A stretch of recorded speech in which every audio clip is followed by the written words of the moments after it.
is the approach we have taken. ఈ approach లో multi-pronged. One is clearing pending liabilities. Second, ensuring welfare, fulfilling promises. Focus on development and investments. Good governance. ఇక్కడ 3 బడ్జెట్లు పెట్టాం. 3 బడ్జెట్లు మీరు చూస్తే 24-25 correcting budget to recover from shocks of previous regime misgovernance. ఆ year అంతా దానికి సరిపోయింది. 25-26 స్వర్ణ ఆంధ్రప్రదేశ్ విజన్ 2047 తయారు చేశాం. 10 ప్రిన్సిపల్స్ పెట్టుకున్నాం. దాని మీద క్లియర్గా ఏ ఇయర్ ఏం జరుగుతుందో దాని మీద పెట్టాం. 26-27 balanced regional development through special initiatives for development for 3 economic regions తయారు చేశాం. 3 రీజియన్స్ పెట్టుకో ముందుకు పోతున్నాం.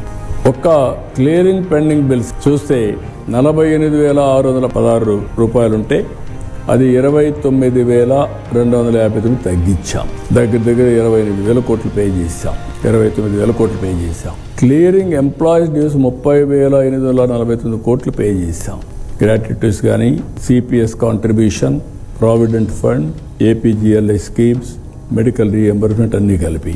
థర్డ్ వన్ ఇక్కడ negotiation of loan very difficult. అంటే ఇది ఫేజ్ 1. ఇంకా చేయాల్సిన అవసరం ఉంది. మన ఆర్థిక స్థితిగతుల్ని పెంచుకుంటే ఎకనామిక్ వైబిలిటీ, స్టెబిలిటీ వస్తే, రేటింగ్ పెరిగితే ఇంట్రెస్ట్ రేట్ కూడా తగ్గిస్తారు. మాక్సిమం దానికి ప్లాన్ చేస్తున్నాం. ఎవ్రీ ఇయర్ 1,100 కోట్లు యాన్యువల్ సేవింగ్స్ వచ్చింది.